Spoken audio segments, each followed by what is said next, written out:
Yo, what's up, ladies? This is Alex from Mindful Attraction 2.0. And today we are going to be talking about why you keep having bad relationships with men. All right. And this is going to be a very good topic. You know, I'm going to have a lot of fun with this. I got this shirt in the mail. My mom sent me the shirt because somebody sent me the shirt to my house. I think somebody's sending me a message. Like they were like, let me send you this shirt. I'm like, all right, fuck it, I'll wear it. It said like it had a note where it said wear it. Like, you should wear it. All right, fuck it. I like it though. I like it. So today we're talking about why the one reason why your relationship with men keep going bad. All right, and it's a very simple one. When I was on the train today, I was like, maybe I should talk about this. So primarily speaking, the number one reasons why relationship with men never work out is simple. And you guys are going to be like, oh, what the fuck? That doesn't make sense. But like a lot of things, let me explain. All right. Let me explain, motherfuckers. All right. The number one reason is because of addiction to pain. As may say, I don't like pain. I love pleasure, right? Of course. But in order to have pleasure, you need a contrast. In order to have pleasure, you need to contrast it with something that's not pleasurable, with some pain. You see, you will never know what pleasure is unless you experience pain. If you are in love with pleasure, that means you hate pain to the nth degree. All right, so I'm gonna show you why that's the case. Okay. Addiction to pain could be the reason why we are addicted to pain is because of the addiction to pleasure. You see, if you are addicted to for example, it's kind of like people who are addicted to heroin. Okay. The reason why they love heroin is because it's not because of just of the high, you see, but because of the alleviation that it provides. The alleviation, you see, and that alleviation is pleasurable. Whatever the injected or whatever, and like, and they feel relaxed. You see, now they want to quit. You see, but in their minds, they cannot see themselves not being an addict. Why? Because in their minds, they're going to imagine they're going to imagine enjoying the drug. You see? But they don't know that they also love the pain, because in order to enjoy the drug, you need to have a pain that tells you, let me get high. You see what I'm saying? Like, so you're not just addicted. So in order to have the pleasure that you love, you also need to have the pain. You see? So you choose to live that pattern for the sake of the pleasure. But in reality, in order for you to really enjoy that pleasure, you need to first get the pain. You see? And so that's where addiction to pain comes from. Like, people in relationships, they enjoy the dysfunction. You see, whenever there's no dysfunction, it's boring. And that's human nature. That's fucked up, right? But that's human nature, right? But we love the ebb and flows of relationships. You see, so as a result, in order for a relationship to be spicy, there needs to be pain. But we continually tell ourselves that we want to be happy. But in reality, we don't. We think we want to be happy because that's the outcome we want to have. But what people really want, they want the roller coaster. And the thing is that the thing is, people don't think about this. The thing is, in order for them to have that, to have those highs, you need to have those lows. You see, and if those lows are unintended and based on emotional pain in the past, based on pain you still haven't let go of, those lows are going to be extremely toxic to your personality, to your sense of self, and to your life in general. So you're going to begin to equate relationships with pain. You see, so if a relationship is not exciting, that means it doesn't have the lows and the highs. You see, and so for some people, those lows and highs differ. Some people like the lows here. Some people like the lows all the way here. It all depends what they consider normal, what their family members consider normal in their environment. So as we can see, there is a huge problem that people want exciting relationships, you see, but in order to have the excitement, there needs to be there needs to be some pain inflicted, you see. And so that's why we're addicted to that, you know, and we don't realize it. But the only way for you to liberate yourself from that pattern is to first notice the dysfunction. Notice yourself becoming addicted to the pain. You see, because if you don't notice yourself becoming addicted to the pain, you're just going to be focusing on finding the right relationships. You see, But in your mind, the right relationship has that pain, has that aspect that's toxic to people, has that aspect that causes you to become bitter towards the world. You see, for example, it's kind of like going on the rebound. We love the rebound. It feels good, doesn't it? Right? Of course it does. But in order for you to rebound, you first need to get that pain. You first need to get rejected. We love validation, but in order for you to love the validation, you first need to reject yourself. You see, we love getting accepted, but in order for you to love acceptance, you first need to get rejected. You see? So people will put themselves, will unconsciously put themselves in those situations just for the mere pleasure. They just want the pleasure. You see, and so in order for them to get the pleasure, they first need to experience that pain. It's kind of like people who it's kind of like people who I don't know, like let's say you smoke weed, right? And you want to get higher. So what do? You stop smoking weed you stop smoking weed just to get the high. Just to get higher a lot more. But in order for you to get higher, you first have to what? Stop smoking, and that's painful. And so people do that unconsciously. And so how do you break that pattern? Again, the first thing you do is notice yourself doing that. Notice yourself. How can I say this? Notice yourself creating conflict. For example, it's kind of like, have you ever been with a family member, right? And your family member got you pissed off, right? Because we all say we hate conflict. We all say we hate drama. We all say we're peaceful. But if we really are aware, we're going to notice that we are addicted to that. So let's say you're fighting with a family member, right? And you guys are arguing. And they're telling you, I don't know, like they're telling you, you will never, I don't know, like you will never find a husband. You know, they're telling you, like, you never find a husband, you're horrible, right? And that pisses you off, right?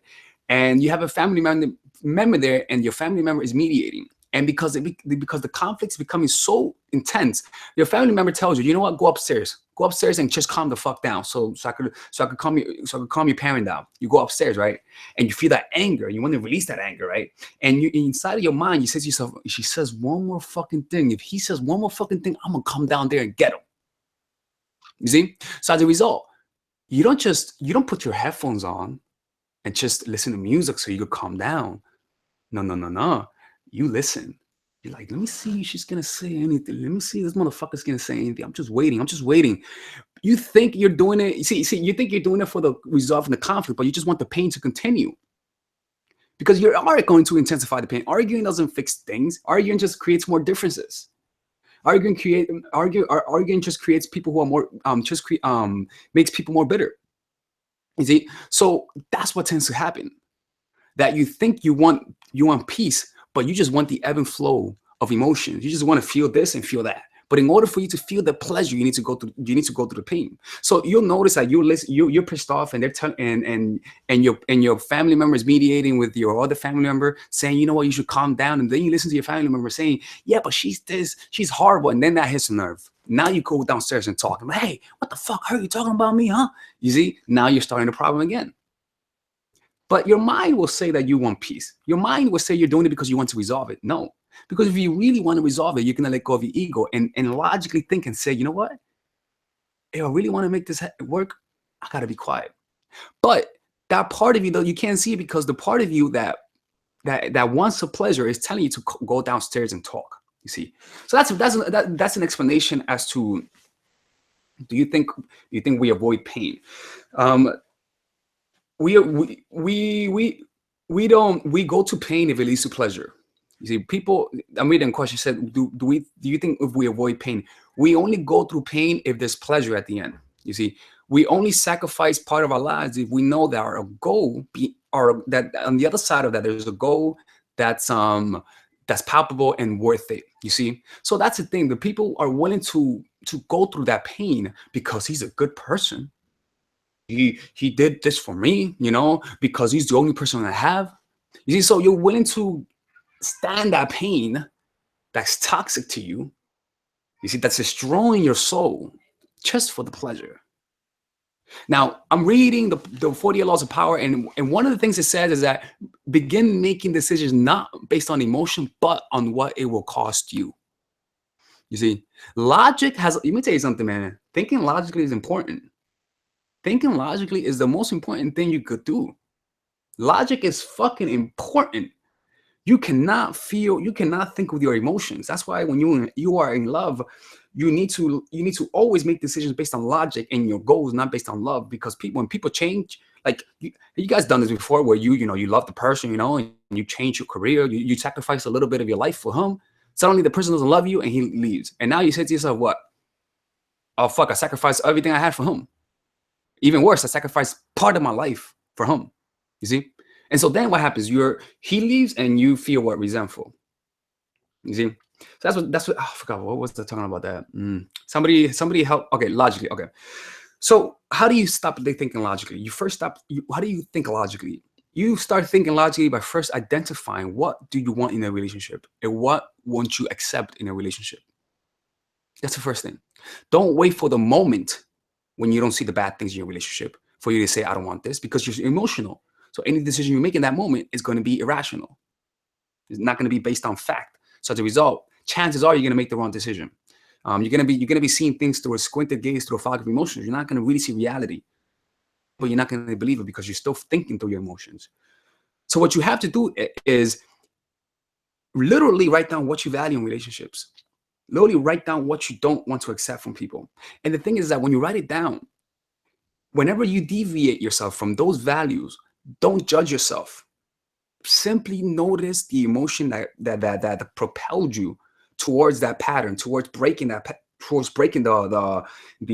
promise. You see, I want you to simply notice, because the problem is that when you know that people are taking advantage of you and you feel like a victim, you feel like shit, and you're not doing nothing about it, and you just say, and rather than fixing it, you're talking bad to yourself, like saying, oh fuck, look at them, I'm such a piece of shit, and all that sort of stuff. That doesn't help. Like I always say, being the victim is counterproductive, no matter how justified it is.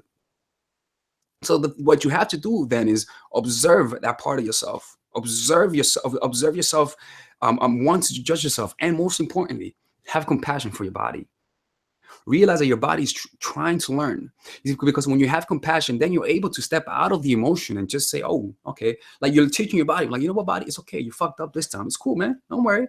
Like, and allow your body to do whatever the fuck it wants to do. Is it judging you? Is it feeling like shit? Let it happen. Let it be. You said, ask yourself, what would it feel like if I just allow whatever I'm feeling to be there without any hindrance for at least 1 minute? What would it feel like if I just allow myself to feel what I'm feeling for 1 minute and just notice it, you see, and rest in that pain? Because you cannot force yourself to change. For yourself. I mean, you can, but it takes patience.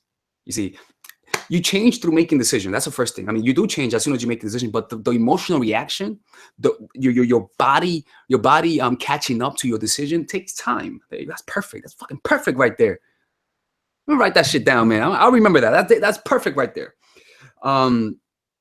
So it takes time. So you got to give your body time. Like, you know how to shoot the basketball, right? You know exactly the fundamentals.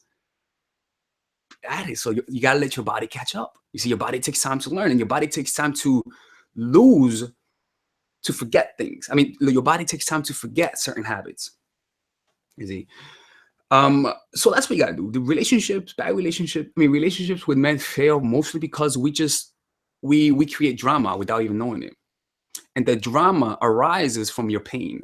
The drama arises from your desire to escape whatever pain you're feeling in the form of uncertainty, emotional pain, you see, or even memories from the past.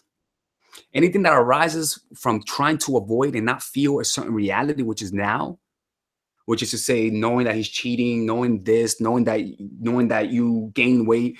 Anytime you try to escape from it, you will inevitably create pain for yourself, because the escapeness from pain and wanting to feel pleasure causes a lot of toxic, creates a lot of, creates an addiction to a stimulation. You can become addicted to stimulation. You become addicted to, because stimulation is the highs and the lows. You see, people don't know how to feel at ease, like the easiness. You see, because our mind, our brain, our dopamine system per se is jaded. You know, we how can I say this? We almost fried our system of pleasure because we're constantly being stimulated. We're constantly being stimulated. And as a result, we need more and more and more. We need more distractions. We need more distractions. And so when people are alone with their thoughts, they notice that there's a war going inside their minds. And rather than noticing the war, allowing the war to finish, we feed it. We feed it through distractions, through more distractions, and that creates more turbulence. So the key to having better relationships is not to find a good relationship. No, that's not the key. You see, the key to better relationship is not switching guys. The key to better relationship is not switching your mentality because on the mind produces pain. The key to having a good relationship is to first noticing wanting pain, noticing the compulsion to complain, noticing the compulsion to fix things that you cannot fix, noticing the unconscious chatter, your little soliloquies that you have in your mind that tells you, yeah, let me fix that. You know, if I fix that, I'll be happy. You know, if this happens, I'll be happy. If that happens, I'll be happy. Like noticing the little moments of hope that you have for happiness. And noticing the way your mind creates a Cinderella story where after you achieve that goal, you get that reaction, you get that, man, your life will never be the same again. Your life will always be happy. Now, if you notice about Disney movies, you notice never show the ending. They never show the ending because after like 10 days they're fighting. Like fucking Cinderella's throwing her fucking heel at the prince and shit, you know? Like, oh my goodness, you imagine like Jerry Springer at that time.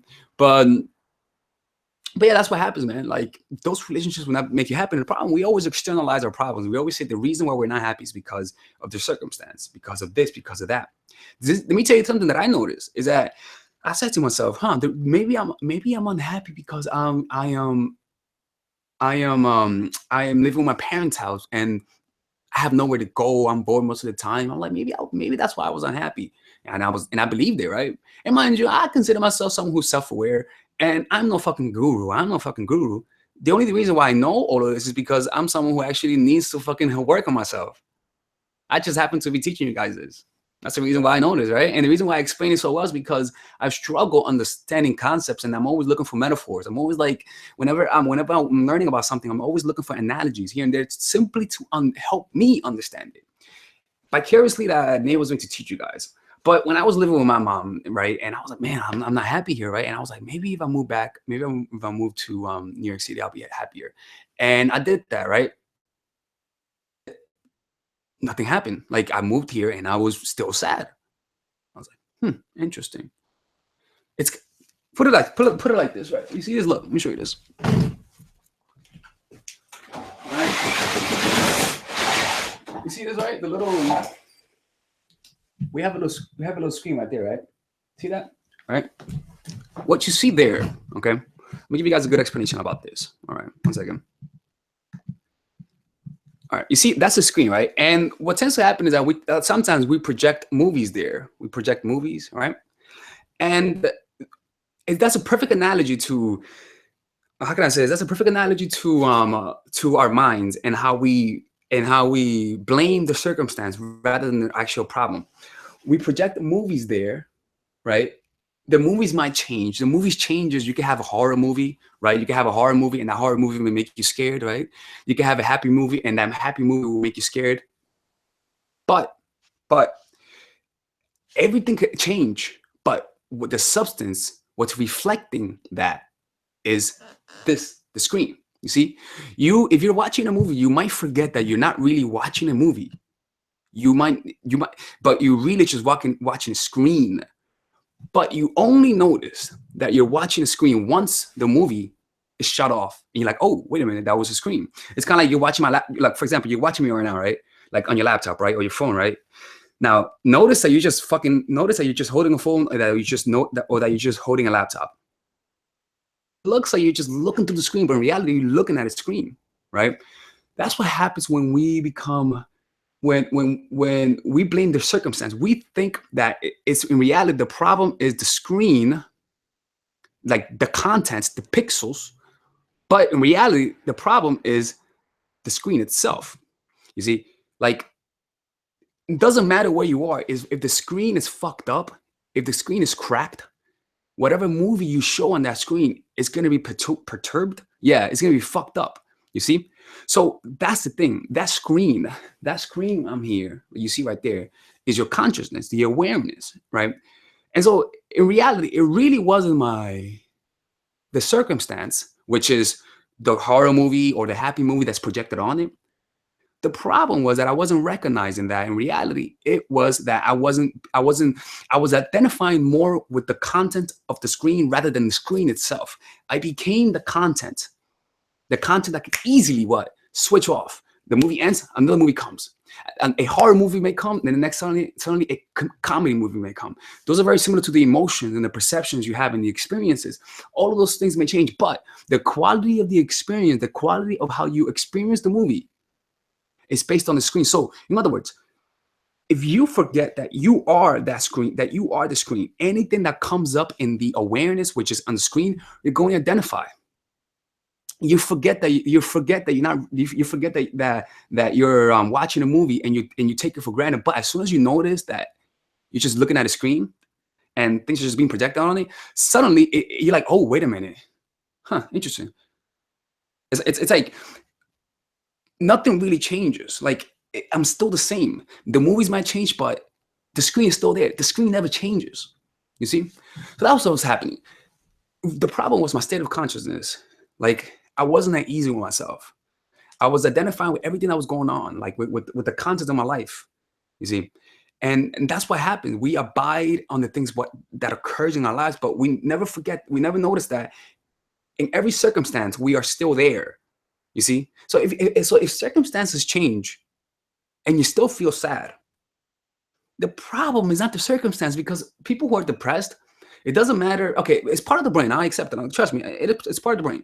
But to do with the waves, like your vibration, the way your brain waves are functioning. You see? I'm not gonna get too into that because I'm not an expert in that. But what I'm saying, I'm getting ahead of myself. What I'm saying though is that by noticing the screen rather than the contents, which is to say, by becoming aware of being aware, by noticing the movie in the screen, which is by noticing the emotions that arises in my consciousness, by noticing the things that arise, rather than taking the movie for serious, which is rather than taking every emotion that arises for seriously, you notice more the screen than the movie. You notice more your awareness than the content of your mind. And it's harder in the beginning because if you don't practice this, it's going to be an abstract concept. You have to practice. You have to. You only can know it through experiencing it. You see, through experiencing it. I hope that makes sense. This is a very difficult concept to explain. To be perfectly honest with you. And shit. Oh shit. Oh boy. Oh, god damn it. Oh fuck. All right. So that's how you do it, man. Like, to have good relationships, you have to become at peace with yourself. So many expectations. Lower those expectations. Now, I'm not saying lower them in terms of, like, how can I say? I'm not saying lower them in terms of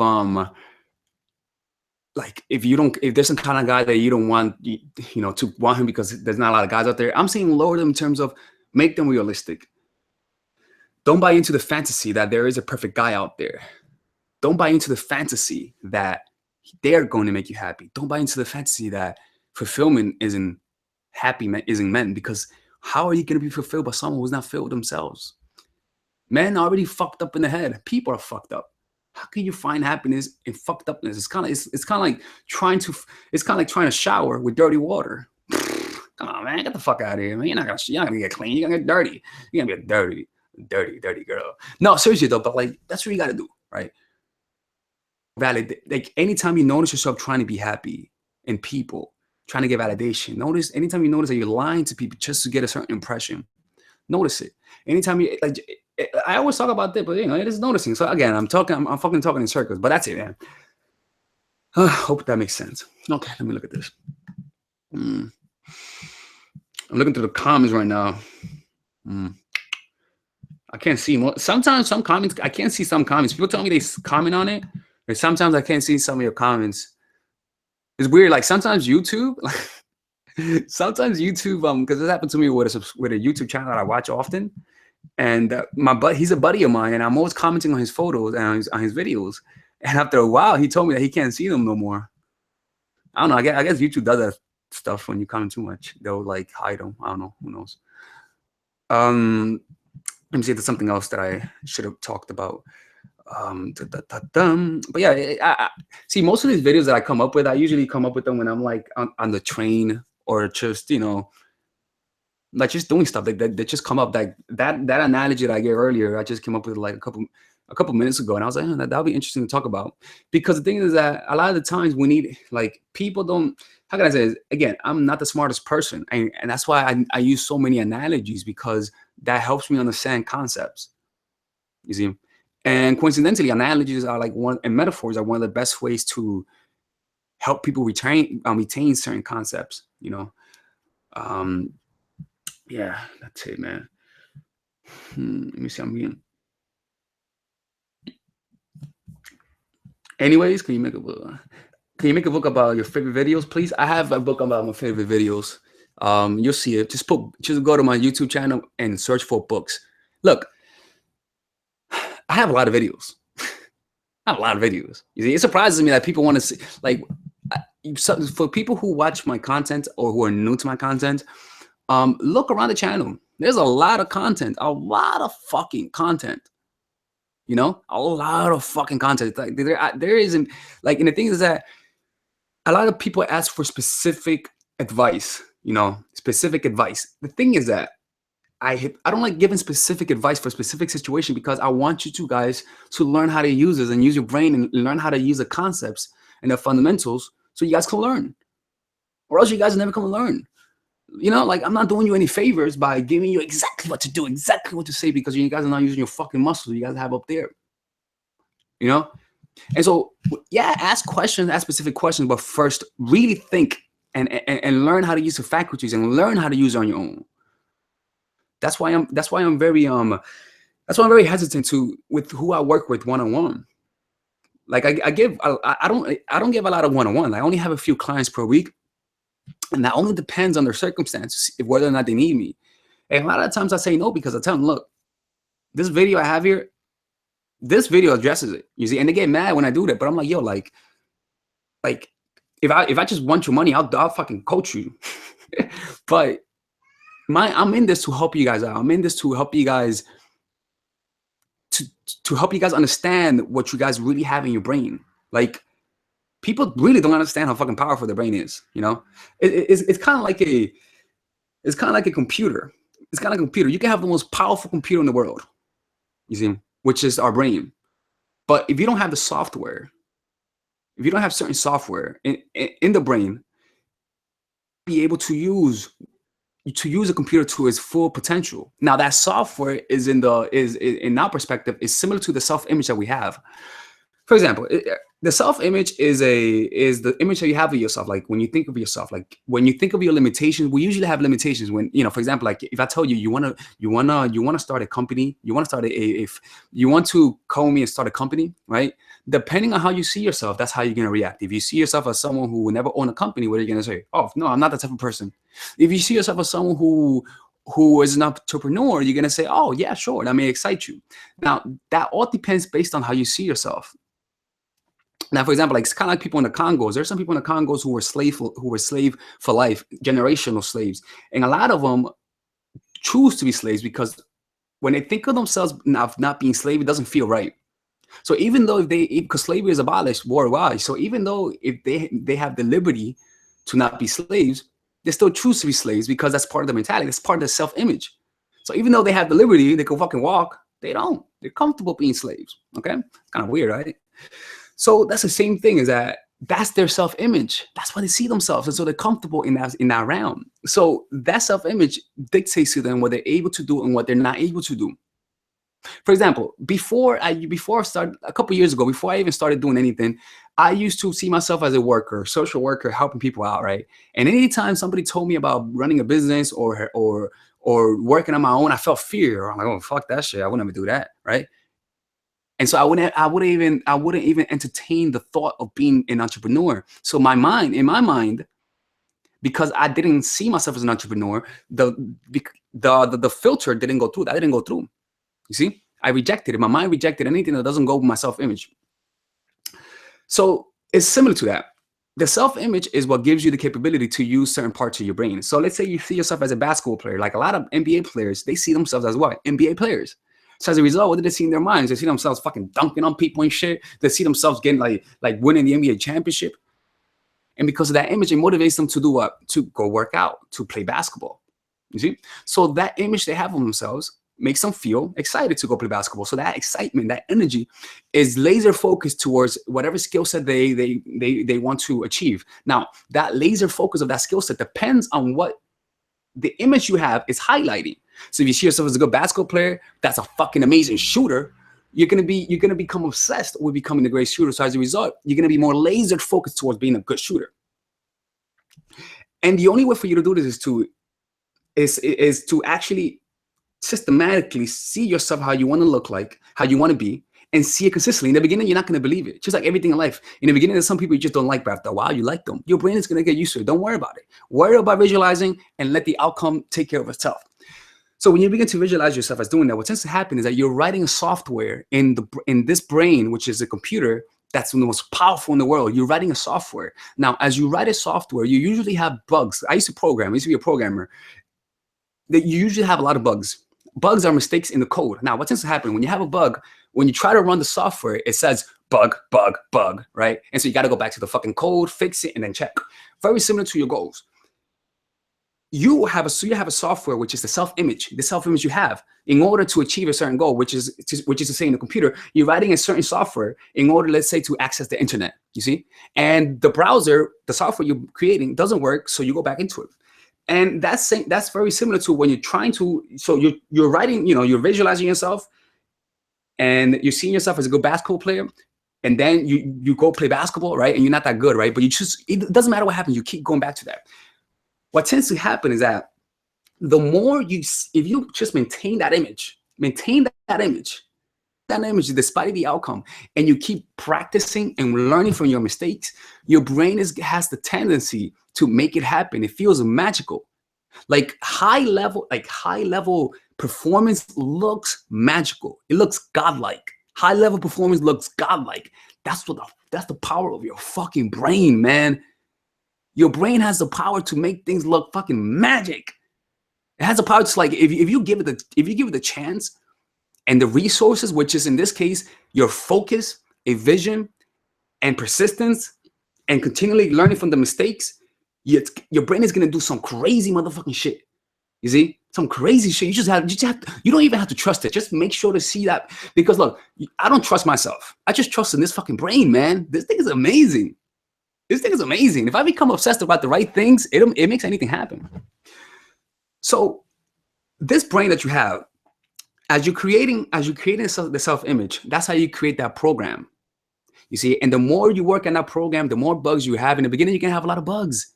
And that's how it is in the beginning. When you're learning something or a goal or whatever, you're gonna struggle in the beginning, but you have to trust the process. You see?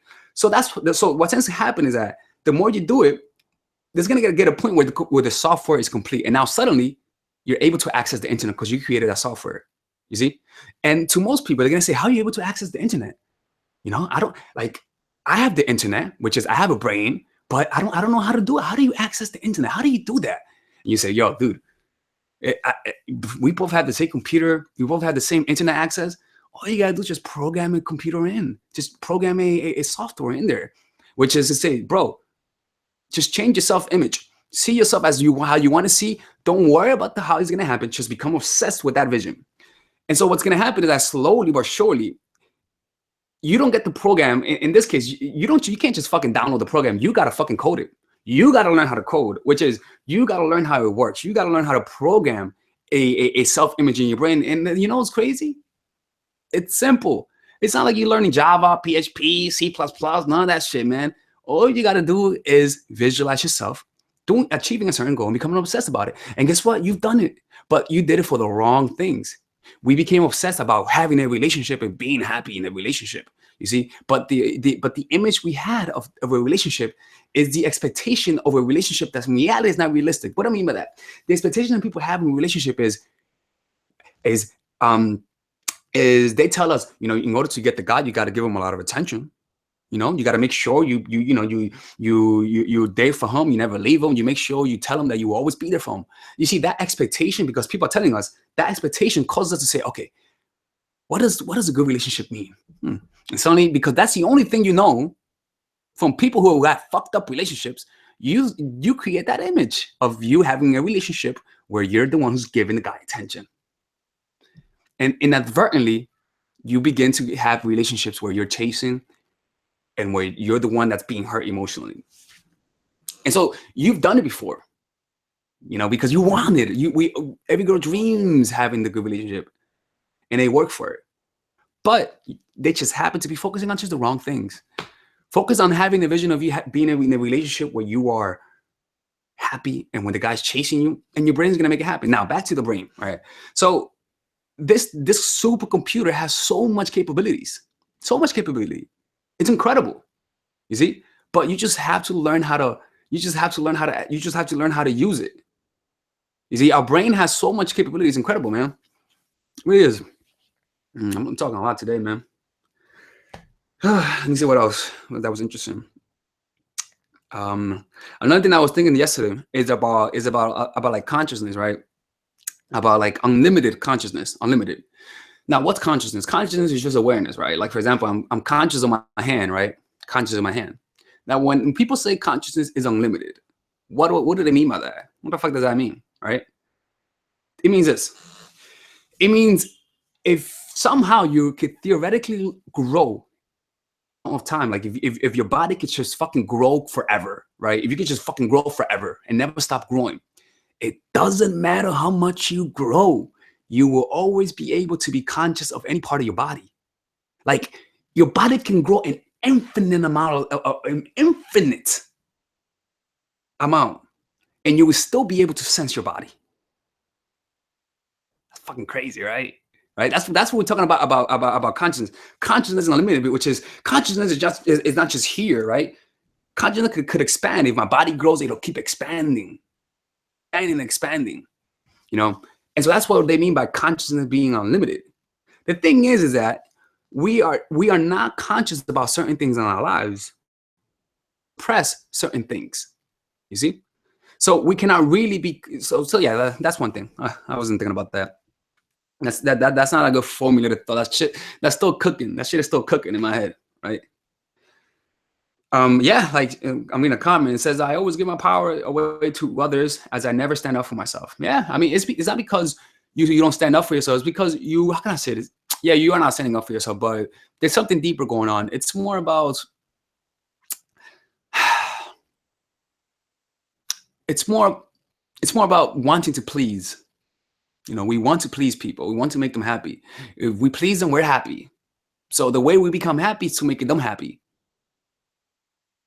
You know, and the thing is that when that becomes your mode of thinking, then you're gonna be fucking feeding their ego. And the guy's insecure. If a guy's insecure and you fucking they become your source of happiness, they become validated. Their ego grows. Power corrupts, especially to those who never had power. Which is to say, in this case, guys who with low self-esteem who never had girls, when they feel that surge of, damn, I can control her, now they begin to find ways to manipulate you more. Now, and that's everyone, men and women. So because they begin, it feels good, you know, especially if you never felt power. The first surge of power is a huge dose of dopamine. It's kind of like when you first begin to feel your emotions as a teenager. The reason why you become, the reason why people don't forget their first love is not because their first love is fucking amazing. Most of the time, your first love was ugly as fuck. You know, the reason why most people don't forget their first love is because the emotions that arise were new. That's the first time you're feeling them.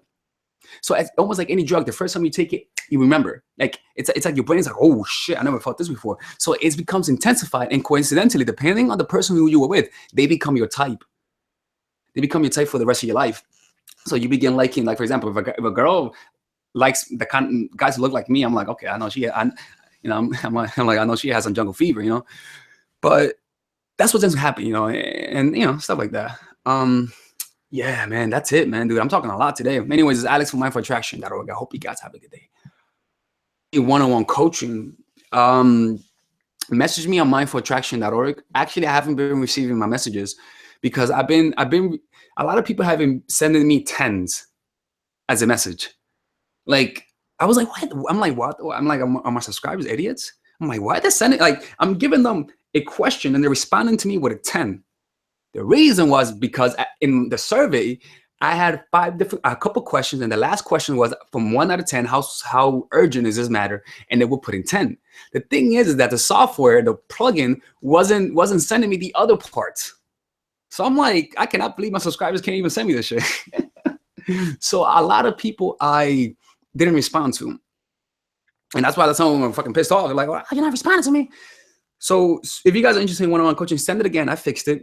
You go to Mindful Attraction /coaching in a pocket or in a game coaching. It doesn't matter. There you can find the form. And yeah, and I'll respond to you and all that sort of stuff. Anyways, it's Alex. Bye-bye.